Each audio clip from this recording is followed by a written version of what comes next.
Hello दोस्तों, आज का टॉपिक है टाइम स्केलिंग इन एनालॉग कंप्यूटेशन। एनालॉग कंप्यूटेशन के बारे में मैं ऑलरेडी वीडियो बना चुका हूं, तो आप चेक कर लेना मेरे यूट्यूब चैनल पे।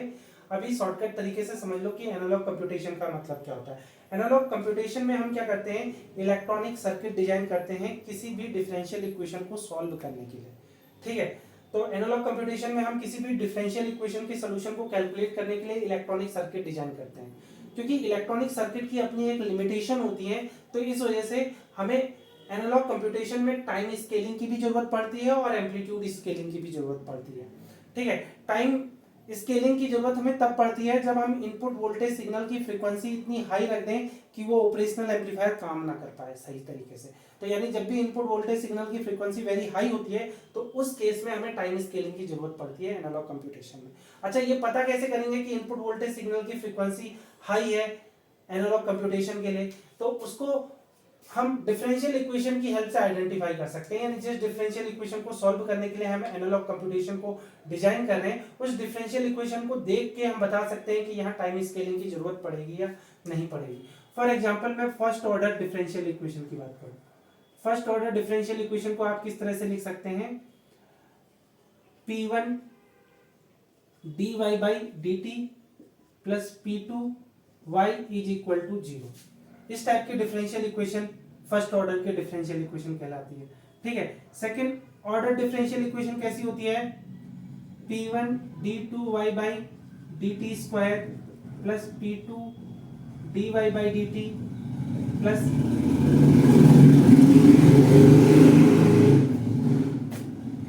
थर्ड ऑर्डर की differential equation.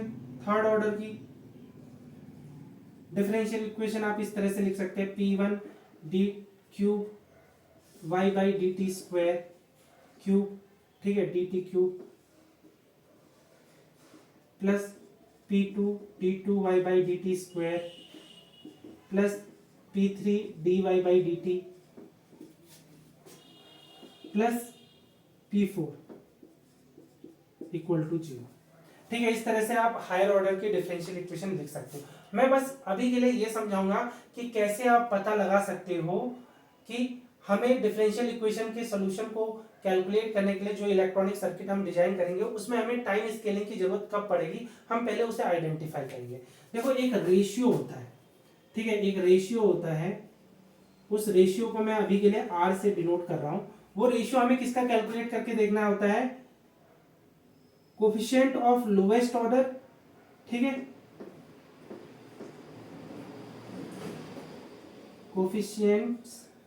Coefficient of lowest order upon coefficient of highest order. Highest order यानी इसको, इनका रेशियो लेके आप चेक कर सकते हो कि कहां हमें टाइम स्केलिंग की जरूरत पड़ेगी या नहीं पड़ेगी। देखो, if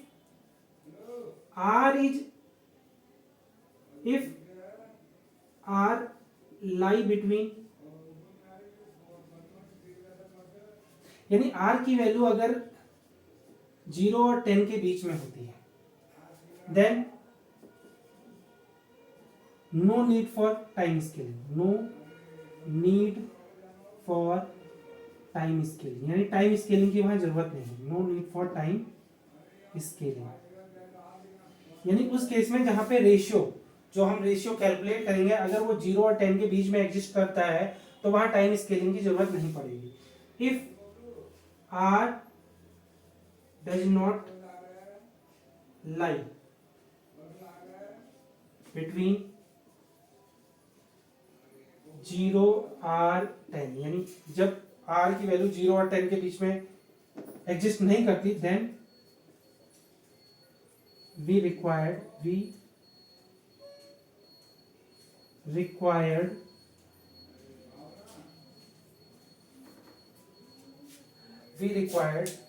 time scaling in analog computation।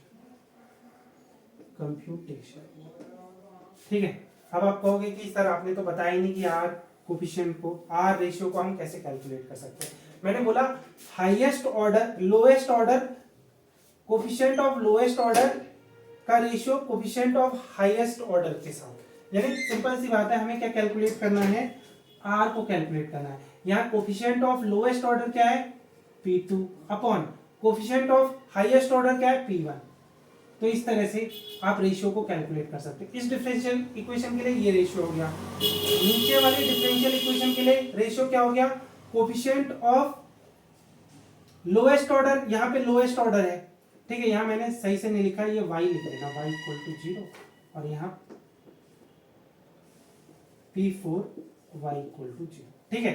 तो कोफिशिएंट ऑफ लोएस्ट ऑर्डर क्या हो गया, ये P3 और कोफिशिएंट ऑफ हाईएस्ट ऑर्डर क्या हो गया इसके लिए, P1। तो इस तरह से रेशियो किसी भी डिफरेंशियल इक्वेशन के लिए कैलकुलेट कर सकते हो। अब थर्ड ऑर्डर डिफरेंशियल इक्वेशन के लिए रेशियो क्या हो जाएगा, कोफिशिएंट ऑफ लोएस्ट ऑर्डर क्या हो गया, P4, coefficient of highest order क्या हो गया, P1। तो इस तरह से डिफरेंशियल इक्वेशन के लिए आप इस रेशियो को कैलकुलेट कर सकते हो और चेक कर सकते हो कि कब आपको टाइम स्केलिंग की जरूरत पड़ेगी और कब नहीं पड़ेगी, ठीक है। अब टाइम स्केलिंग करनी किस तरह से है वो देखते हैं। तो लेट अस अज्यूम दैट कि जो ये रेशियो है ये R1 है, ये R2 है, ये R3 है, और हम ये समझ रहे हैं अभी के लिए, ये अज्यूम कर ले रहे हैं कि R1 भी ग्रेटर देन 10 है, R2 भी ग्रेटर देन 10 है और R3 भी ग्रेटर देन 10 है। यानी इन तीनों ही केस के लिए हमें क्या करना है, अब टाइम स्केलिंग की जरूरत पड़ेगी। तो टाइम को स्केल कैसे करना है, उसकी कंडीशन समझो कि मुझे एक और टाइम पैरामीटर इंट्रोड्यूस करना है। लेट एक मेरे पास टाइम t है जो इस डिफरेंशियल इक्वेशन में दिख रहा है, और एक दूसरा टाइम है जिसको हम ऐसे लिख सकते हैं टाउ बाई n, ठीक है। वेयर ये है नॉर्मल टाइम, ये है स्केल्ड टाइम, वेयर टाउ क्या है, scale time, scaled time. Clear हो गया। अब हमें क्या करना है इस डिफरेंशियल इक्वेशन में, for example first differential equation के लिए अगर हम टाइम स्केलिंग करें तो हमें क्या करना है, डी बाई डी टी को रिप्लेस करना है डी बाई डी टाउ से। तो ये काम कैसे कर सकते हैं, डी टी इक्वल टू, ये एन क्या है, कोई नंबर है, वेयर एन क्या है, कोई नंबर है, नंबर 1 2 3 4 कुछ भी हो सकता है, उसको हम कैलकुलेट करेंगे बाद में, ठीक है। कैसे कैलकुलेट करना है आगे बताऊंगा, ठीक है। अभी के लिए ये ध्यान दो कि हम डी बाई डी टी को कैसे रिप्लेस करें डी बाई डी टाउ से, क्योंकि तभी तो टाइम स्केलिंग होगी। तो इसको रिप्लेस करने के लिए अभी के लिए हम इसका डायरेक्ट डिफरेंशिएशन करें तो क्या हो जाएगा, D T is equal to D tau by N. अच्छा अब देखते हैं यहां से, अच्छा D by D T is equal to क्या हो सकता है, इसको मैं ऐसे लिख सकता हूं डी बाई डी टाउ और फिर D by D tau into Y into D tau by D T, ऐसे लिख सकता हूं। क्लियर हो गई बात। अरे सिंपल सी बात है, इस डी टाउ से डी टाउ कैंसिल और ये हो जाएगा D by D Y by D T हो जाएगा। अच्छा यहां से अगर आप ध्यान से देखो तो D tau by D T का जो रेशियो है वो क्या मिलेगा आपको, वो रेशियो मिलेगा आपको n। तो यहां से हमें n की वैल्यू पता है, यानी D tau by D T की वैल्यू पता है, तो क्या हो जाएगा D Y by D T is equal to हो जाएगा, इसकी वैल्यू क्या हो जाएगी n, और ये हो जाएगा D Y D T D tau, D by D tau. Clear हो गई बात। इस तरह से डी बाई डी टी को हम रिप्लेस कर सकते हैं N D Y by D tau से। अच्छा एक और काम करते हैं, ये पॉज करके नोट करो, यानी अगर हम टाइम स्केलिंग करेंगे, यानी आप सीधे लिखोगे इफ अगर t equal to tau by N, तो आप D Y by D T को रिप्लेस कर सकते हो N D Y upon D tau से, ठीक है। अच्छा अब ऐसा करते हैं D two Y by D T square को हमें डी टाउ से रिप्लेस करना है, ठीक है। कैसे करेंगे वो देखो, तो इसको मैं ऐसे लिख सकता हूं D by D T into D Y by D tau, ऐसे लिख सकता हूं, सॉरी ठीक है, D by D T into D Y by D T. अच्छा D Y by D T को टाउ के फॉर्म में हमने लिखा है, तो अभी के लिए इसे इक्वेशन 1, इसे इक्वेशन नंबर 2 इसे इक्वेशन नंबर 3 कर सकते हो। तो यूजिंग इक्वेशन 3 वी गेट, अगर हम इक्वेशन नंबर 3 का यूज करें तो क्या हो जाएगा, d2y by D T square is equal to हो जाएगा n d by D T multiply by dy by D tau. Clear हो गई बात? ऐसा कर सकते हैं इस इक्वेशन की हेल्प से। अच्छा, मैं अब क्या कर रहा हूं यहाँ पे, d2y by D T square is equal to n, इसको मैं ऐसे लिख रहा हूं d by D tau into D Y by D T D tau into D tau by D T. अच्छा, D tau by D T का ratio हमें from equation 2 पता है, तो आप लिखोगे फ्रॉम इक्वेशन 2, तो क्या हो जाएगा, D two Y by D T square is equal to N D by D tau multiply by N, या सीधे इसकी वैल्यू एन आगे लिख लेते हैं, यानी सिंपल सी बात है, इसकी वैल्यू क्या हो जाएगी एन, तो एन सीधे एन स्क्वायर हो गया, और ये हो जाएगा D by D tau D Y by D tau. तो यहां से हमें क्या पता चला, यहां से हमें दूसरी रिलेशन पता चल गई कि अगर D two Y by D T square है तो इसकी वैल्यू हो जाएगी N square D two Y by D tau square.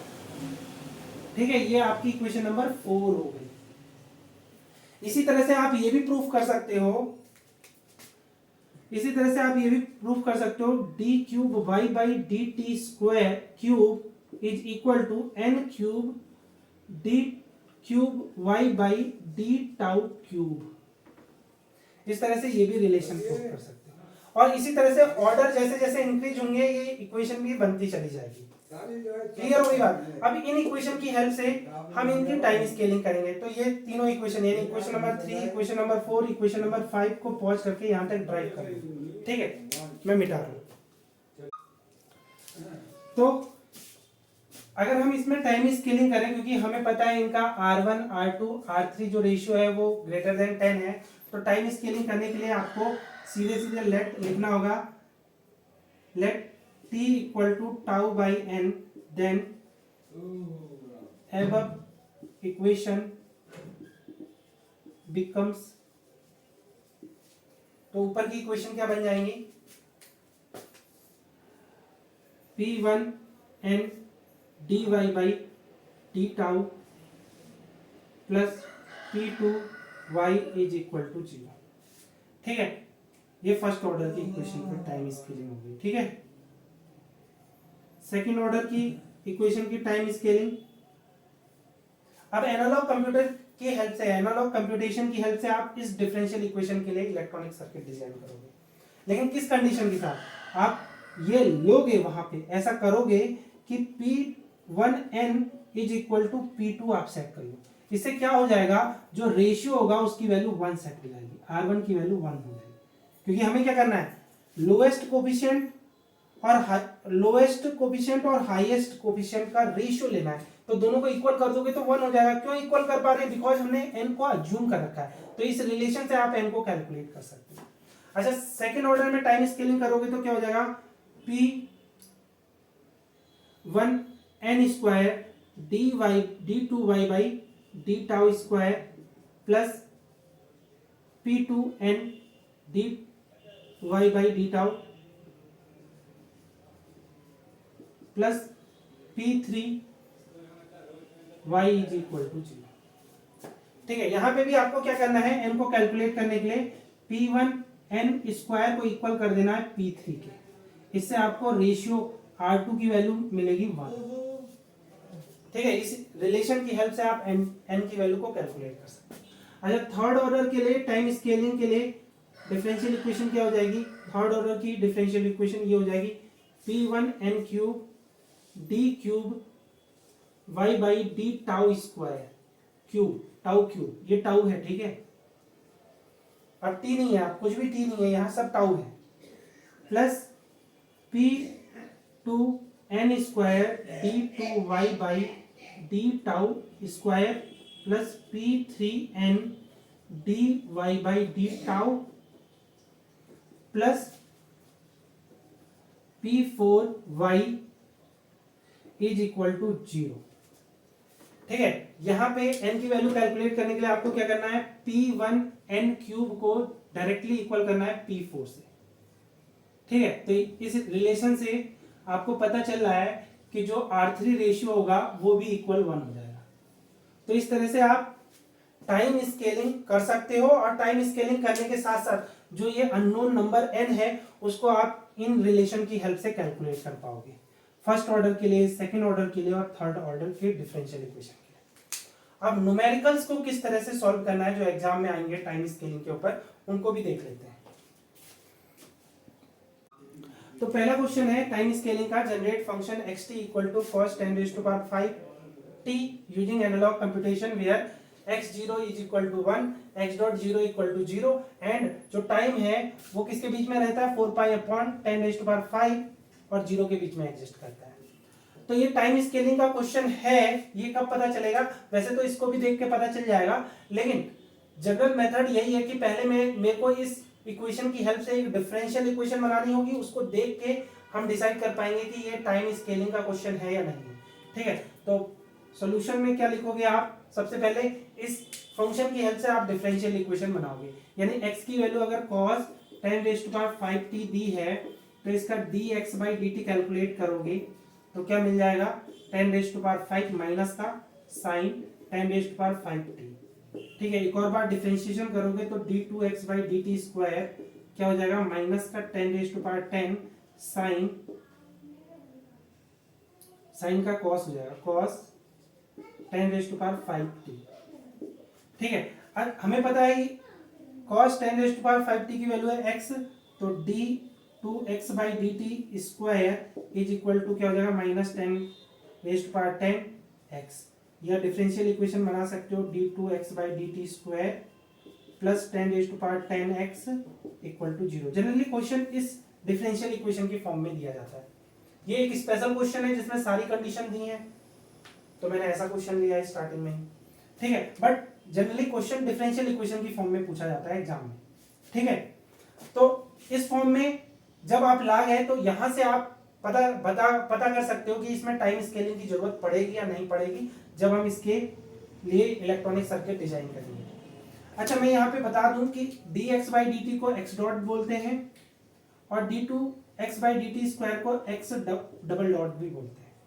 ठीक है, और यहां से अगर कंडीशन आप देखो तो जब मैं t इक्वल टू 0 पुट करूं तो x की वैल्यू क्या हो जाएगी, 0, तो इस कंडीशन को ही x0 इक्वल टू 0 लिखा जाता है, यानी या तो ऐसे लिख लो या ऐसे लिख लो।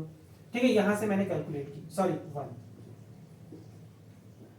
यानी जब आप यहां पे t की वैल्यू 0 रखोगे तो cos 0 बन जाएगा, cos 0 की वैल्यू होती है 1, यानी x की वैल्यू हो गई 1। क्लियर हो गई बात। अच्छा, यहाँ पे x डॉट की भी कंडीशन दी है, यानी इस इक्वेशन से अगर आप t की वैल्यू 0 पुट करोगे तो x डॉट की वैल्यू क्या निकलेगी, 10⁻, अच्छा x डॉट की वैल्यू आ जाएगी 0। क्यों 0, बिकॉज साइन 0 की वैल्यू होती है 0, यानी इस कंडीशन को ही बुक में ऐसा लिखा जाता है x डॉट 0 की वैल्यू 0, यानी आप इसको ऐसे लिख लो या और करके ऐसे लिख लो, ये इनिशियल कंडीशन है। ठीक है, अब ये चेक करते हैं कि इसमें टाइम स्केलिंग की जरूरत पड़ेगी या नहीं पड़ेगी। अच्छा, रेशियो कैलकुलेट करोगे तो लोएस्ट ऑर्डर कोफिशिएंट क्या होगा, ये यानी 10⁻10, और हाईएस्ट ऑर्डर कोफिशिएंट क्या है, 1। तो सिंपल सी बात है, हम देख रहे हैं कि r is greater than 10, so here we need time scaling to solve this differential equation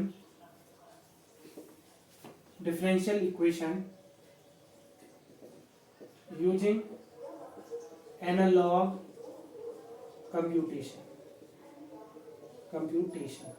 ठीक है, अब मैंने बताया था, तो आप क्या करोगे सॉल्व करने के लिए, लेट जो स्मॉल t है वो τ/n हो जाएगा, इंप्लाइज दैट dx/dt को आप ऐसे लिख सकते हो n dx/d tau, implies that d2x/dt square को आप लिख सकते हैं n square d2x/d tau square. Hence इसे आप इक्वेशन नंबर 1 बोल देना, इसे इक्वेशन नंबर 2 बोल देना।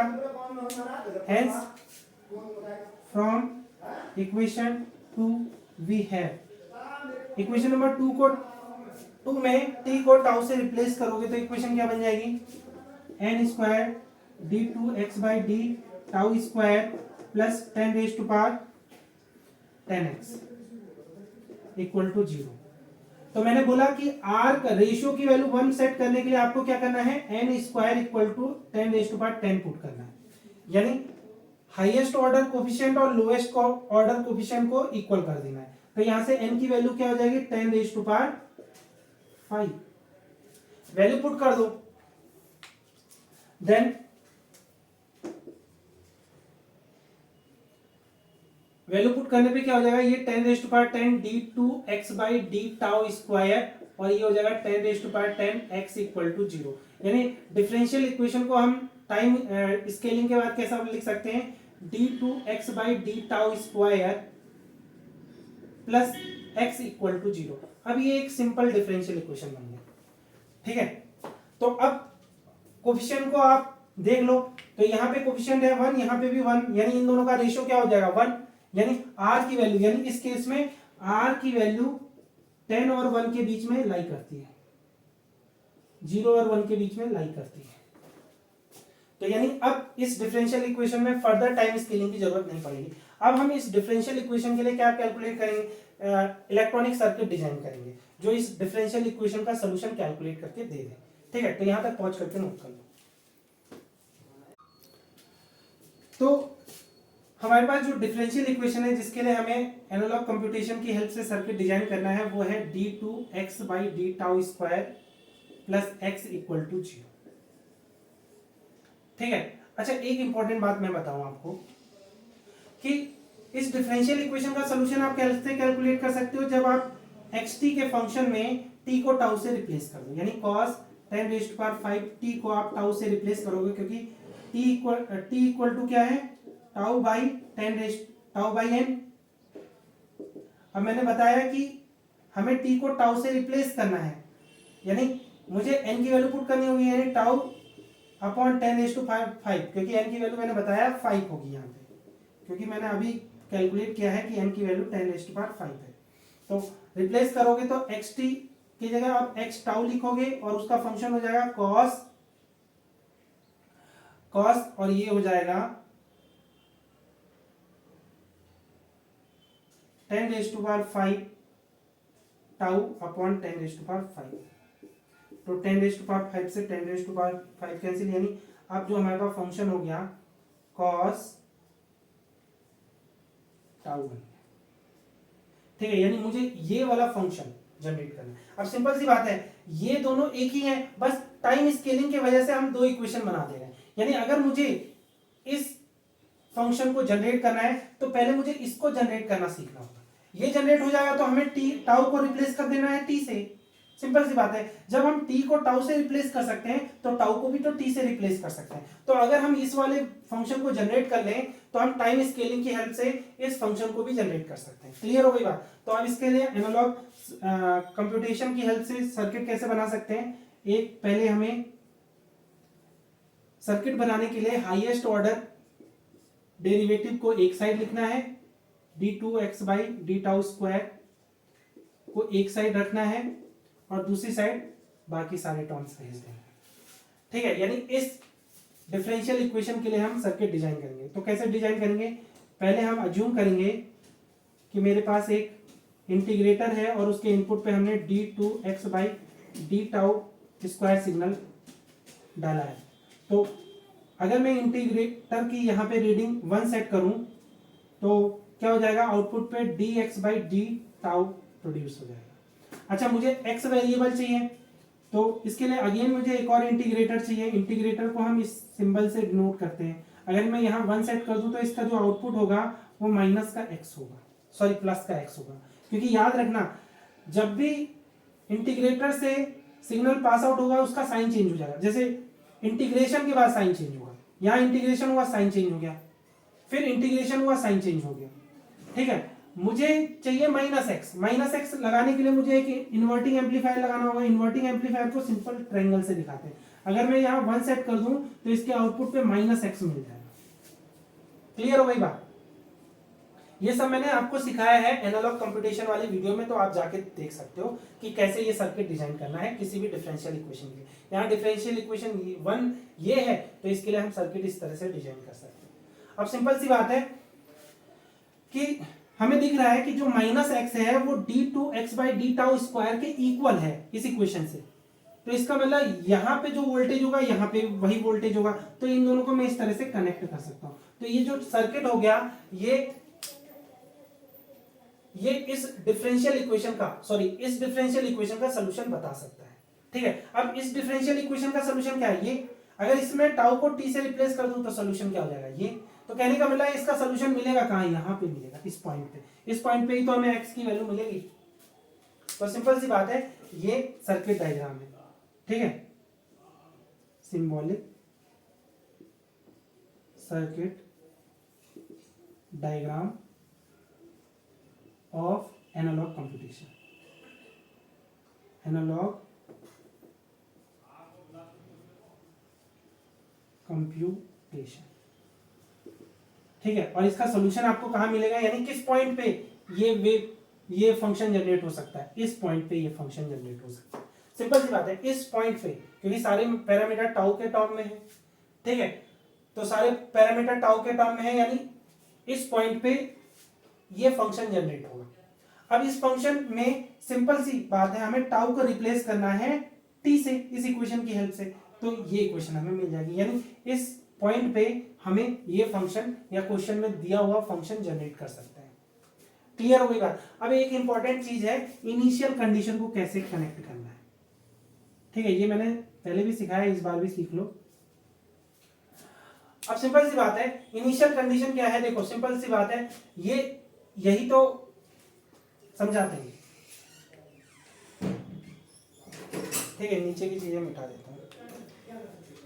इनिशियल कंडीशन दी है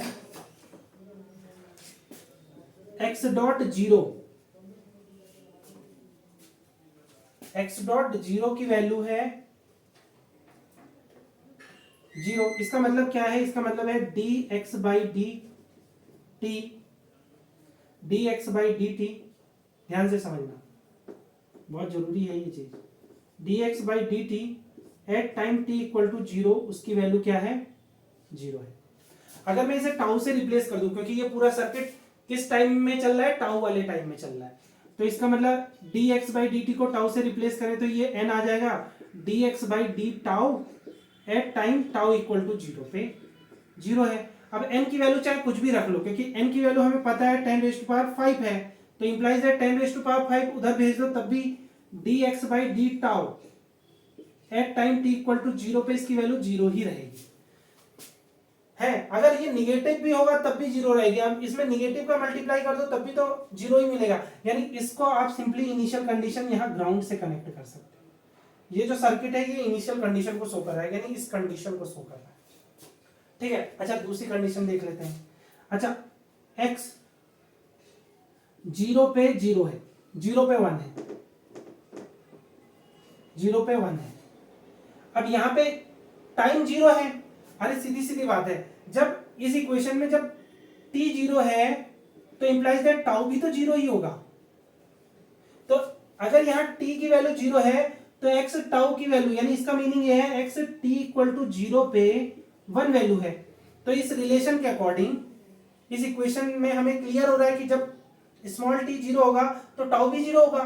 तो यहां से ये पता चल रहा है x की वैल्यू टाउ इक्वल टू 0 पे भी 1 ही होगी। क्लियर हो गई बात? तो यानी 1 को कैसे कनेक्ट करना है? देखो यहां पे आपको 0.1 स्केल में देना है और यहां से आपको प्लस का 10 वोल्ट अप्लाई कर देना है। तो प्लस का 10 वोल्ट इस 0.1 से मल्टीप्लाई होगा तो इनिशियली 1 प्रोड्यूस करेगा, यानी इसका टाइम t इक्वल टू 0 पे time t equal to tau यानी 0 पे आउटपुट क्या हो जाएगा? 1 वोल्ट हो जाएगा। तो इस तरह से आप इनिशियल कंडीशन के साथ ऐसा सर्किट डिजाइन कर सकते हो जो आपको ये फंक्शन इस पॉइंट पे जनरेट करके देगा, ठीक है, इस पॉइंट पे, ठीक है।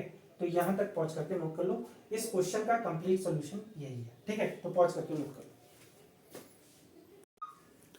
लो। नेक्स्ट क्वेश्चन है और इस वीडियो का लास्ट क्वेश्चन है, design electronic circuit using analogue computation by which we can calculate the solution of following differential equation. Differential equation है y triple dot plus 25 y double dot plus 50 y single dot plus 1000 y is equal to ut, ठीक है। With initial condition, condition दी है y 0 इज 20, y dot 0 25, y double dot 0 50। Initial condition को बाद में समझेंगे, पहले ये समझते हैं कि क्या इस क्वेश्चन में हमें टाइम स्केलिंग की जरूरत पड़ेगी। तो आपको रेशियो कैलकुलेट करना पड़ेगा, coefficient of lowest order upon coefficient of highest order, highest order, इस रेशियो को कैलकुलेट करोगे। तो आर को कैलकुलेट करोगे कोफिशिएंट ऑफ लोएस्ट ऑर्डर यानी 1000, कोफिशिएंट ऑफ हाईएस्ट ऑर्डर क्या है 1, यानी रेशियो क्या हो रहा है, आर इज ग्रेटर देन 10 हो जा रहा है, जबकि आर को क्या होना चाहिए, आर को होना चाहिए 0 और 10 के बीच में लाई करना चाहिए, तो 10 से बाहर चला जा रहा है, ठीक है। इसका मतलब क्या है, हमें टाइम स्केलिंग की जरूरत पड़ेगी। तो आप सीधे लिखोगे, पहले हम डिफरेंशियल इक्वेशन बनाएंगे विद इनिशियल कंडीशन के साथ। तो सॉल्यूशन में आप लिखोगे let t is equal to tau by N, implies that आप लिखोगे dy बाई डी टी, जिसे हम y डॉट बोल रहे हैं, उसको हम क्या लिख सकते हैं n dy by D tau, ठीक है। या मैं इसको ऐसे भी लिख सकता हूं y dot equal to n y dot, या ऐसे नहीं समझना है तो यार और अच्छी तरह से समझते हैं, ठीक है। ये डॉट का खेल खत्म करते हैं।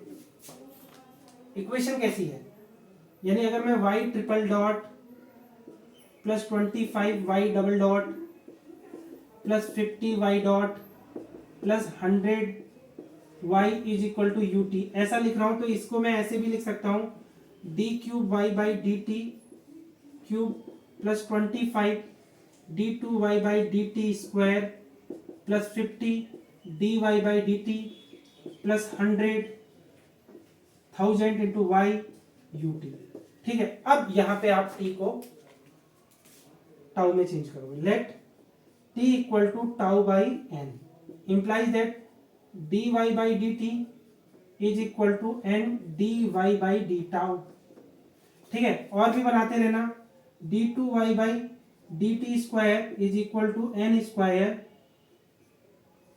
D two Y by D tau square, ठीक है। और भी बना सकते हो and D cube Y by D T cube is equal to N cube D cube Y by D tau cube. तो इसे आप इक्वेशन नंबर 1 बोल सकते हो। Then equation number 1 becomes, then equation 1 becomes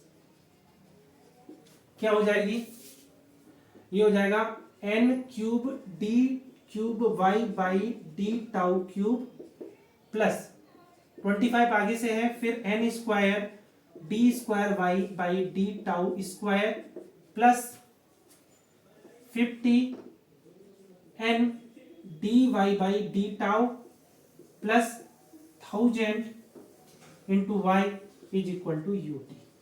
अच्छा, हमें एन की वैल्यू कैलकुलेट करनी, कैसे कैलकुलेट करेंगे, मैंने बताया था जो हाईएस्ट ऑर्डर का कोफिशिएंट है उसको आप लोएस्ट ऑर्डर के कोफिशिएंट से इक्वल कर दोगे, यानी यहां से इंप्लाइज दैट एन स्क्वायर आप सीधे लिखोगे फॉर आर इक्वल टू 1, यानी रेशियो को 1 सेट करने के लिए हमें क्या करना पड़ेगा, एन क्यूब को 1000 के इक्वल रखना होगा, या 1000 को हम 10 रेज टू पावर 3 लिख सकते हैं, यानी यहां से क्या हो जाएगा, एन की वैल्यू हो जाएगी 10,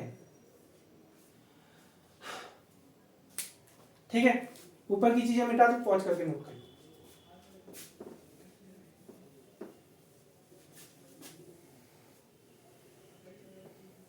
तो कुल मिला के इक्वेशन क्या बन जाएगी, एन की वैल्यू 10 पुट करोगे, then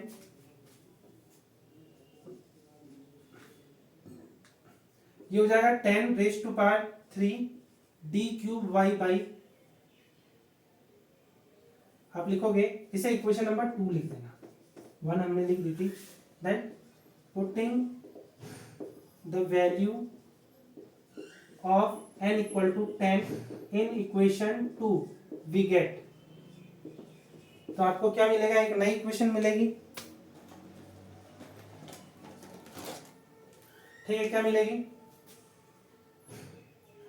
10 raise to power 3 D cube Y by D tau cube plus 25 10 raise to power 2 यानी 10 square D two Y by D tau square plus 50 into 10 और प्लस इसे मैं 10 रेज टू पावर 3 लिख सकता हूँ into Y is equal to U T. पूरी equation को 10 raise to power 3 से डिवाइड कर देते हैं, तो क्या मिलेगी, D cube Y by D tau cube plus ये क्या हो जाएगा 2.5, ये हो जाएगा 2.5 D square Y by D tau square plus ये हो जाएगा 0.5।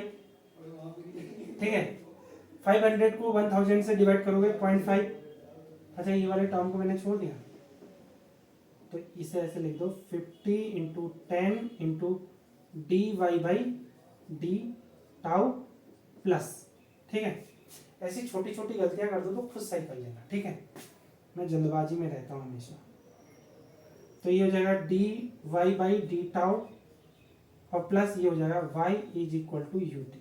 अब देखो हाईएस्ट ऑर्डर लोएस्ट ऑर्डर का जो कोफिशिएंट है उसका रेशियो हाईएस्ट ऑर्डर के कोफिशिएंट के साथ क्या होगा 1। तो अब इसका मतलब अब हमें टाइम स्केलिंग की जरूरत नहीं है। तो हमें कुल मिला के इस डिफरेंशियल इक्वेशन के लिए इलेक्ट्रॉनिक सर्किट को डिजाइन करना, यानी अब हमारे पास टाइम स्केलिंग के बाद जो डिफरेंशियल इक्वेशन मिली है वो कहीं साइड में लिख देते हैं क्योंकि उसी को सॉल्व करना है। ठीक है, तो लिख देते हैं यहाँ पे या बाद में लिख देंगे। ठीक है, नीचे की चीजें मिटा दो, मतलब तुम क्या मिटाओगे मैं मिटा देता हूँ, पॉज करके नोट कर लो। ठीक है, अब इसके साथ साथ मुझे क्या चाहिए, अभी इनिशियल कंडीशन भी चाहिए, फिर क्वेश्चन ही मिटा दूंगा। ठीक है, इनिशियल कंडीशन क्या है, देखो y 0 इक्वल टू 20 लिखा है, तो इसका मतलब क्या है, y स्मॉल t की वैल्यू जब 0 है तब y की वैल्यू 20 है। तो एक बार बताओ, अभी मैंने बताया t equal to tau by n है, तो जब t 0 होगा तो इंप्लाइज है टाउ भी उस टाइम 0 होगा। तो इंप्लाइज दैट इसका मीनिंग ये भी है कि y टाउ टाइम पे जब 0 है, टाउ टाइम जब 0 है तब भी इनिशियल कंडीशन 20 ही रहेगी। कोई प्रॉब्लम?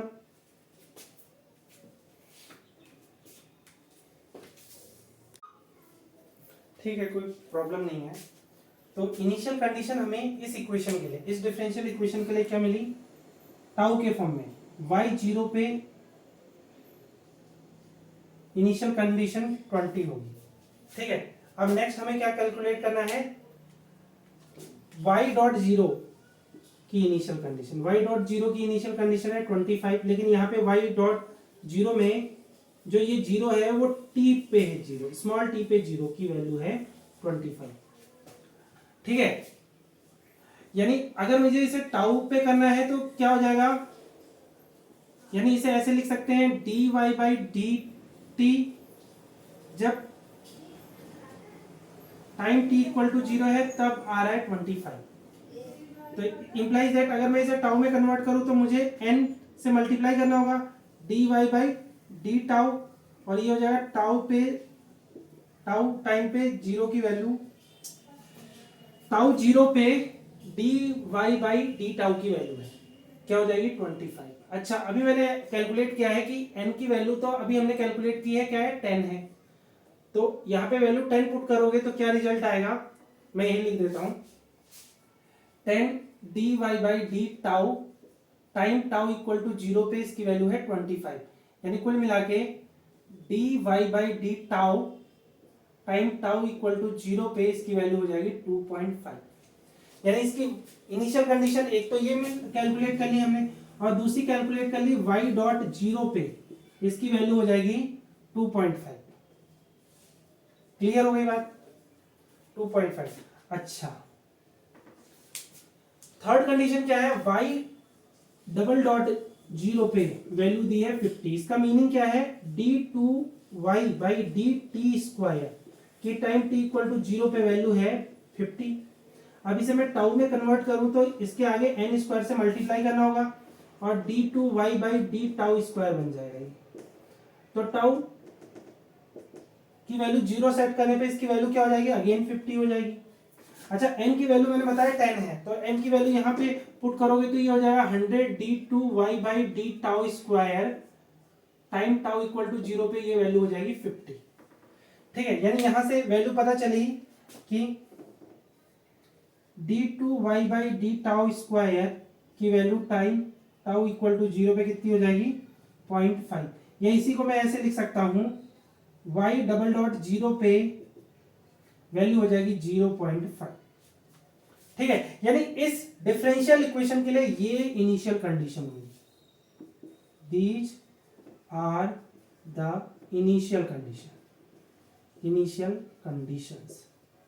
क्लियर हो गई बात। देखो, जब डिफरेंशियल इक्वेशन ये थी तब इनिशियल कंडीशन ये थी, लेकिन जब डिफरेंशियल इक्वेशन टाउ के फॉर्म में हो जाएगी टाइम स्केलिंग के बाद, तो इनिशियल कंडीशन ये हो जाएंगी। इनिशियल कंडीशन किस तरह से कैलकुलेट करनी है मैंने समझा दिया। ठीक है, अब मुझे इस डिफरेंशियल इक्वेशन को सॉल्व करने के लिए एनालॉग कंप्यूटर की हेल्प से इलेक्ट्रॉनिक सर्किट डिजाइन करना है। तो इस डिफरेंशियल इक्वेशन को मैं ऊपर साइड में लिख देता हूं, तभी जाके तो क्वेश्चन सॉल्व होगा।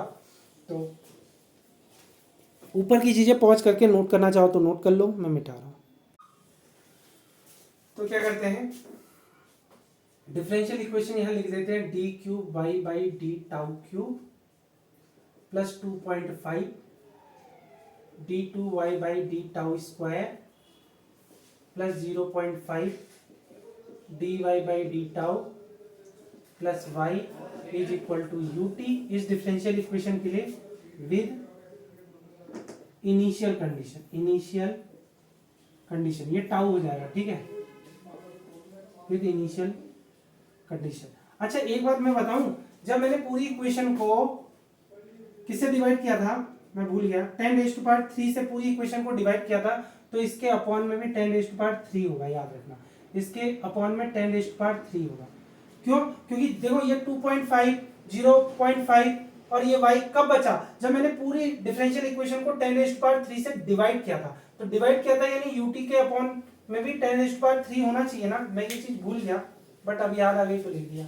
ठीक है, इनिशियल कंडीशन। बस इतनी छोटी छोटी गलती हो जाती है, इस वजह से मैं पूरा वीडियो डिलीट मार देता हूँ, मैं इतना जिद्दी हूँ, पूछो मत। ठीक है, तो विद इनिशियल कंडीशन क्या हो जाएगी, y जीरो पे 20, y डॉट जीरो पे 2.5 और y डबल डॉट जीरो पे 0.5। ये इनिशियल कंडीशन के साथ इस डिफरेंशियल इक्वेशन का सॉल्यूशन हमें कैलकुलेट करना है विद यूजिंग एनालॉग कंप्यूटेशन। ठीक है, तो मैं इसको मिटा दूं। यहाँ पे कोई कंफ्यूजन तो नहीं है कि मैंने इसे u टाउ कैसे लिखा, देखो सिंपल सी बात है, अगर कोई फंक्शन ut का है तो इस फंक्शन को मैं ऐसे लिख सकता हूँ u tau by n। n तो कोई कांस्टेंट नंबर है ना, तो यह मैं इसे u फंक्शन ऑफ टाउ लिख सकता हूँ। ठीक है, और 10⁻³ से कैसे डिवाइड किया आप एक बार पीछे कैलकुलेशन देख लेना, तो गलती पकड़ में आ जाएगी, आप खुद सही कर लेना।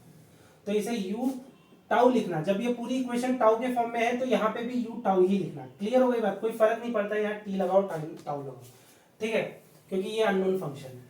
अच्छा, अब इसके लिए सर्किट डिजाइन करना है, तो पहले इस डिफरेंशियल इक्वेशन को इस फॉर्म में लिखनी होगी कि इसका हाईएस्ट ऑर्डर एक साइड लिखना होगा। ठीक है, बाकी सारे टर्म को दूसरी साइड भेज दो, यानी 2.5 d2y by D tau square plus minus 0.5 dy by D tau, फिर minus y plus u tau by 10⁻³, इस तरह से। ठीक है, अब मुझे क्या करना है, इंटीग्रेटर की हेल्प से इनपुट पे ये वाला सिग्नल देना है। यानी अगर मेरे पास एक इंटीग्रेटर है इस तरह से, ये इंटीग्रेटर सर्किट को सिंबॉलिक रिप्रेजेंटेशन है, तो अगर मैं इसके इनपुट पे D cube Y by D T cube D tau cube apply करता हूँ, तो अगर यहाँ 1 रखें तो इसका आउटपुट क्या हो जाएगा, एक बार इंटीग्रेशन होगा, d2y by D tau square बचेगा, और ये 1 कहने का मतलब है इसमें -1 से मल्टीप्लाई हो जाएगा। यहाँ अगर 1 लिखा है इसका मतलब यहाँ मेरे को -1 से मल्टीप्लाई करना है, इंटीग्रेशन के बाद -1 से मल्टीप्लाई करना है अगर यहाँ 1 लिखा है तो। और ये क्या है, इंटीग्रेटर सर्किट का सिंबॉलिक रिप्रेजेंटेशन। ये वाला टर्म मिल गया मुझे इस डिफरेंशियल इक्वेशन का। तो अगेन एक और इंटीग्रेटर लगा के हम dy/dt भी प्रोड्यूस कर सकते हैं।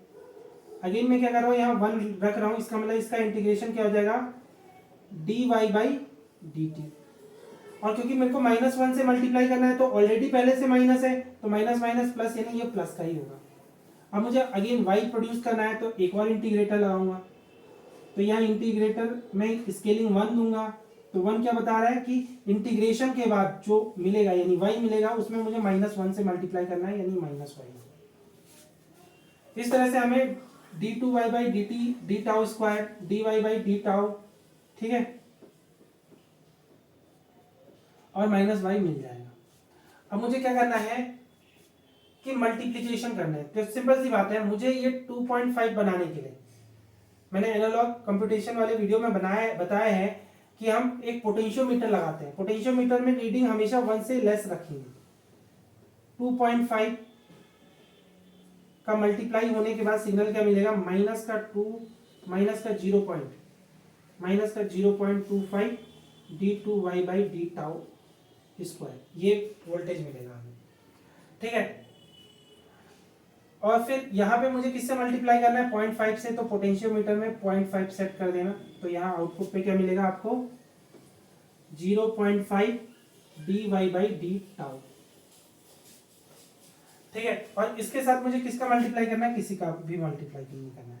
अब मुझे क्या करना है, एक ऐसा समिंग एम्पलीफायर सर्किट चाहिए मुझे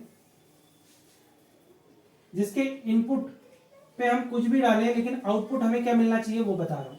आउटपुट हमें ऐसा मिलना चाहिए ये वाला, यानी आउटपुट हमें मिलना चाहिए -2.5 d2y/d tau square -0.5 dy/d tau -y u tau upon 10⁻3, यानी ये आउटपुट सिग्नल मिलना चाहिए इस समिंग एम्पलीफायर का। कैसे मिलेगा, देखो सिंपल सी बात है, अगर मैं सिग्नल माइनस का डालूंगा इसमें तो आउटपुट पे प्लस का सिग्नल मिलेगा। याद रखना एम्पलीफायर का काम क्या होता है, ये जितने भी मैंने एम्पलीफायर लगाए हैं ये इंटीग्रेटर एम्पलीफायर है, ठीक है, और ये सिंपल समिंग एम्पलीफायर है। तो एम्पलीफायर का आउटपुट हमेशा इनपुट से के रिवर्स साइड में होता है। अगर इनपुट पॉजिटिव होगा तो आउटपुट निगेटिव होगा, इनपुट निगेटिव होगा तो आउटपुट पॉजिटिव होगा। इसी तरह से अगर इनपुट निगेटिव है तो आउटपुट क्या होगा, पॉजिटिव होगा। यानी पहले इसे निगेटिव बनाएंगे, तो पहले से एक इन्वर्टिंग एम्पलीफायर लगा के हम इसका आउटपुट पॉजिटिव बना देते हैं। अब इसको अगर मैं इसमें डालूंगा तो क्या हो जाएगा, ये एडिशन करने के बाद माइनस का वाई प्रोड्यूस करेगा, कोई प्रॉब्लम तो नहीं है। अच्छा, अब यहाँ पे क्या करना है, मुझे निगेटिव, ये पॉजिटिव का है और मुझे निगेटिव का आउटपुट चाहिए, यानी इसको सीधे मैं कनेक्ट कर दूं इस समिंग एम्पलीफायर से। अच्छा, ये निगेटिव का है तो आउटपुट अगर डायरेक्ट कनेक्ट कर दूं इससे तो आउटपुट पॉजिटिव का मिलेगा, बट हमें तो नहीं चाहिए, तो हम एक इन्वर्टिंग एम्पलीफायर लगा के इसका पहले साइन चेंज करेंगे इस तरह से। तो यहाँ पे साइन चेंज होने के बाद मैं यहाँ 10 स्केल कर रहा हूँ। स्केल 10 कहने का मतलब है इसमें 10 से मल्टीप्लाई करके आउटपुट हम निकाल सकते हैं पॉजिटिव का। तो ये हो जाएगा 2.5 d2y/d tau स्क्वायर, ठीक है। यहाँ 10 लिखने का क्या मतलब है कि अब मुझे 10 से मल्टीप्लाई करके साइन चेंज करना है। यहाँ 1 लिखने का मतलब क्या है, 1 से मल्टीप्लाई करके साइन चेंज करना है। क्लियर हो गई बात।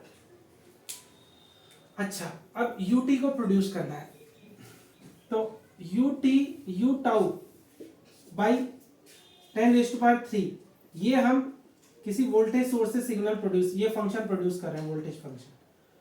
तो ऑब्वियस सी बात है ये पॉजिटिव है और मुझे आउटपुट अगर मैं डायरेक्ट कनेक्ट कर दूं तो निगेटिव में मिलेगा ये सिग्नल। तो इन्वर्टिंग एम्पलीफायर की हेल्प से पहले इसे निगेटिव बना देते हैं। तो 1 स्केल करेंगे तो क्या हो जाएगा, ये माइनस का u tau बाई 10⁻3 सिग्नल हम प्रोड्यूस कर लेंगे और इसको डायरेक्टली इसमें कनेक्ट कर देंगे तो क्या हो जाएगा। अब देखो ध्यान से, y इस समिंग एम्पलीफायर में गया तो माइनस का y बन गया, फिर एडिशन हो रहा है, ठीक है। 0.5 dy/dt पॉजिटिव का गया तो निगेटिव का 0.5 dy बाई डी टाउ मिल गया। अब ये पॉजिटिव का था 2.5 d2y by D tau square, तो यहाँ पे माइनस का 2.5 d2y बाई डी टाउ मिल गया, ठीक है। और ये निगेटिव का था u टाउ अपॉन 10⁻3, तो ये पॉजिटिव का आउटपुट में मिल गया। तो कुल मिला के ये यहाँ पे स्केलिंग अपने क्या की 1 1 1, यानी सिंपल सी बात है, इसमें -1 का मल्टीप्लाई करके आउटपुट इसने प्रोड्यूस कर दिया। आई होप समझ में आ रहा होगा आपको। अगर ये सिंबॉलिक सर्किट नहीं समझ में आ रहा है तो पहले आप एनालॉग कंप्यूटेशन का वीडियो ध्यान से देख लेना मेरा, उसमें मैंने डिटेल में समझाया है, ठीक है, कि कैसे ये सर्किट डिजाइन करना है। क्योंकि मैंने उस वीडियो में सिंपली इस डिफरेंशियल इक्वेशन का सोल्यूशन इलेक्ट्रॉनिक सर्किट से कैसे कैलकुलेट करते हैं मैंने वही सिखाया है, ठीक है। यहाँ तो स्केलिंग की हेल्प से हम काम कर रहे हैं, तो स्केलिंग देखनी है तो उससे पहले आप एनालॉग कंप्यूटेशन अच्छी तरह से समझ लो, ठीक है। तो सिंपल सी बात है, आउटपुट पे हमें ये वोल्टेज मिल रहा है। और ध्यान से देखो, ये पूरा वोल्टेज किसके इक्वल है, D cube Y by D tau cube के, यानी यहाँ पे वोल्टेज और आउटपुट पे वोल्टेज सेम है, तो दोनों को मैं इस तरह से एक सर्किट की हेल्प से कनेक्ट कर सकता हूँ।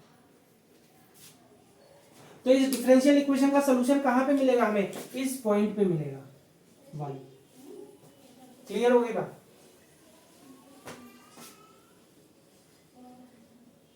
ठीक है। अच्छा, इनिशियल कंडीशन पुट करते हैं। तो देखो y डबल डॉट जीरो कहने का मतलब क्या है, इसकी वैल्यू है 0.5, यानी इसको मैं ऐसे लिख सकता हूं d2y by D tau square, tau zero पे इसकी वैल्यू है 0.5। तो 0.5 बनाने के लिए हम क्या कर सकते हैं, 0.05 को हम प्लस 10 वोल्ट से। अच्छा, यहाँ पे ध्यान देने वाली बात है, ध्यान से समझो, आउटपुट पे क्या है, माइनस का है, तो मैं पूरी इक्वेशन में क्या करूं, माइनस का मल्टीप्लाई कर दूं इनिशियल कंडीशन बनाने के लिए। तो ये इक्वेशन हमने कैलकुलेट कर ली, तो माइनस, तो ये भी माइनस, तो यानी इनिशियल कंडीशन क्या है, माइनस का 0.5, क्योंकि यहाँ पे माइनस का d2y by D tau square मिल रहा है। तो यहाँ पे हम -10 वोल्ट से मल्टीप्लाई करेंगे 0.05 का, तो पॉइंट माइनस का 0.5 प्रोड्यूस हो जाएगा, तो उसे ही हम इसकी इनिशियल कंडीशन में पुट कर दिए, ठीक है। अब दूसरी कंडीशन क्या है, y डॉट जीरो की वैल्यू है 2.5, इसका मीनिंग है dy by D tau equal to 0 पे इसकी वैल्यू है 2.5। तो dy by D tau positive का मिल रहा है, इसका मतलब जैसी इनिशियल कंडीशन है वैसी अप्लाई कर देंगे, यानी इसको हम क्या करेंगे, 0.25 को प्लस के 10 वोल्ट से कनेक्ट कर देंगे और इनिशियल कंडीशन में डाल देंगे, बिकॉज 10 से मल्टीप्लाई होके ये क्या बना देगा, 2.5। अच्छा, अब क्या करें, y माइनस वाई। अच्छा, सिंपल सी बात है, y 0 पे वैल्यू कितनी है, 20, ठीक है, यानी माइनस y 0 पे वैल्यू कितनी होगी, माइनस का 20। तो -20 बनाने के लिए आपको क्या करना है, यहाँ पे 2 स्केल करना है और इसके इनपुट पे -10 वोल्ट अप्लाई करना है। क्लियर हो गई बात? तो इस तरह से इनिशियल कंडीशन के साथ आप इलेक्ट्रॉनिक सर्किट डिजाइन कर सकते हो और ये इलेक्ट्रॉनिक सर्किट आपको इस डिफरेंशियल इक्वेशन का सॉल्यूशन दे देगा। अब सिंपल सी बात है, अगर आपको y की वैल्यू टाउ के फंक्शन में मिल गई है, ठीक है, टाउ के फंक्शन में मिल गई है, तो क्योंकि हमें पता है हम टाउ को रिप्लेस कर सकते हैं किससे, इस रिलेशन से, कि जब t इक्वल टू है टाउ बाई n, तो मैं टाउ को रिप्लेस कर सकता हूं किससे, tau is equal to n small t। इस फॉर्मूले से अगर मुझे y की वैल्यू टाउ के फंक्शन में पता है तो मैं y की वैल्यू t के फंक्शन में भी कैलकुलेट कर सकता हूं। तो ओवरऑल ये आपके क्वेश्चन का फाइनल सोल्यूशन है, ठीक है। तो इस वीडियो में इतना ही, ओके बाय।